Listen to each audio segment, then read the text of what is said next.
আমি আসামে কাউর কামাখ্যায় সাধনায় সিদ্ধি লাভ করেছি, মা বগুলামুখীর সিদ্ধি লাভ করেছি, মা ভুবনেশ্বরী সিদ্ধি লাভ করেছি। আসামের লোক ভেবেছে কোনো খারাপ ভাবলো, কেউ বললো আপনাকে আগুন দিয়ে পুড়িয়ে দেখবো, আপনি কেমন তান্ত্রিক সাধু। আসামের তান্ত্রিক সাধু হলে আগুনে পুড়বে না, জাদুবিদ্যা জানবে। এই মুহূর্তে আমি পৌঁছে গেছি বাঁকুড়া জেলার গৌড় গ্রামে। আপনারা সামনেই দেখতে পাচ্ছেন সোমনাথগিরি নাগা বাবার আশ্রম। আশ্রমের ভিতরে যাব আর ভিতরটা আপনাদেরকে দেখাবো। আশ্রমের ভিতরের যে পরিবেশটা, সেই পরিবেশটা আপনাদেরকে দেখাবো। এই যে প্রবেশ গেট দেখতে পাচ্ছেন, আমরা প্রবেশ করব। গেট থেকে প্রবেশ করে কৃষ্ণ ঠাকুরের মূর্তি দেখতে পাবেন।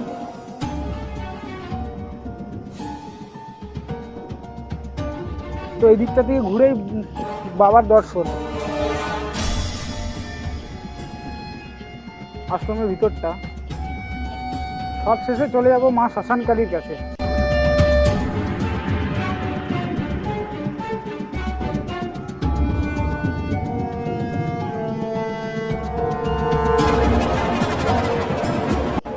তার পাশেই থাকেন সোমনাথগিরি নাগা বাবা।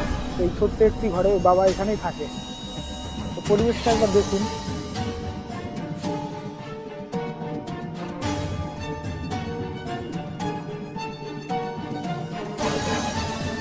তো মা শ্মশানকালী দর্শন করে এখন আমরা যাব মা শ্মশানকালীর মহাশ্মশান দেখতে।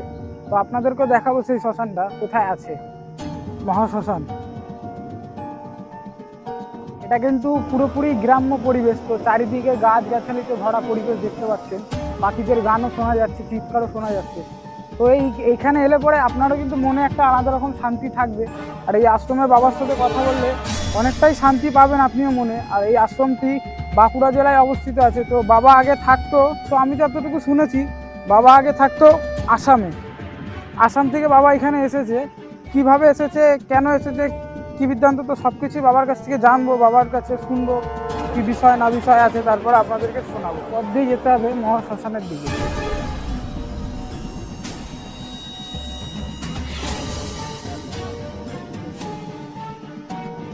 এখানে দেখতে পাচ্ছেন ছোট্ট একটি ভোলে বাবার মূর্তি, যা বহু বছর পুরনো।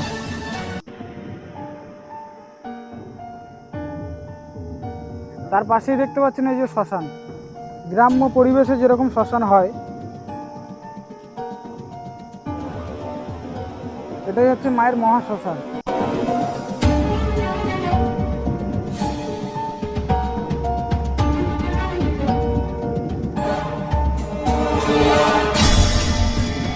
দেখুন, আমি 5 বছরের সন্ন্যাস। আমার যখন 5 বছর সন্ন্যাস বয়স ছিল, তখন আমার মা আমাকে কোনো সাধু রাস্তায় দান করেছিল। এখন আমার 81 বছর বয়স। মার্চে জন্ম, 28শে মার্চে জন্ম।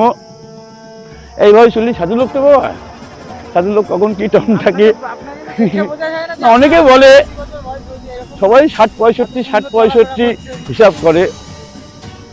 হ্যাঁ, আগে এখানে খিচুড়ি খাওয়ানো হতো। এই জায়গাটাকে আমরা নিচ থেকে উপরে উঠে গেছে, এখন এখানে খাওয়ানো হতো। এখনো আপনাকে দেখাতে এরকম উনুন খোলা থাকতেই পারে। এইটা হাতিঘাট। এইখানে এই যে হাতিঘাট, এই হাতিঘাট, এই পিছনে গার্ড ওয়ালগুলো সমস্ত কিছু আমি এসে করেছি। এইখানে অলৌকিক সন্ধ্যা হলে এই রাস্তাটাকে পার হয়ে যেতে পারতো না। হ্যাঁ, সূর্য ডুবলি পরে, সূর্য ডুবার পরে এইখান থেকে কোনো ছেলে মেয়ে পার হয়ে যেতে পারা অসম্ভব ছিল। সামনে একটা মার্কেট আছে, বটতলা বলা হয়। ওখানে চায়ের দোকান, কিছু মুদিখানা, কিছু খাবারের দোকান রয়েছে। লোক যেত সন্ধ্যা হলে, ওইখান দিয়ে লোক যেত, ওই কলা বাগান লোক যেত। এই রাস্তাটা পার হয়ে কে যেত না, ভূতের ভয় ছিল। এইটা শ্মশান, এইটা মহাশ্মশান। এখানে সমাজগত পূরণ হয়, গ্রামগত নয়, সমাজগত। এখানে 3টি গ্রামের লোক মারা পড়ে, এখানে 2টি গ্রামের লোক মারা পড়ে, পাশে এখানে একটা গ্রামের লোক মারা পড়ে, এইখানে একটা, ওখানে 2টি। ওই জন্য বাউন্ডারিও করা রয়েছে। আমি যখন এসেছিলাম এখানে মানে খুবই অন্ধকার থাকতো, আমার উপরে অনেক কিছু অত্যাচার ছিল, এরা সাধু ধর্ম সম্বন্ধে কম জ্ঞান ছিল, আমাকে দেখে এরা খুব ভয় পেয়ে গেছিল, কি করব না করব।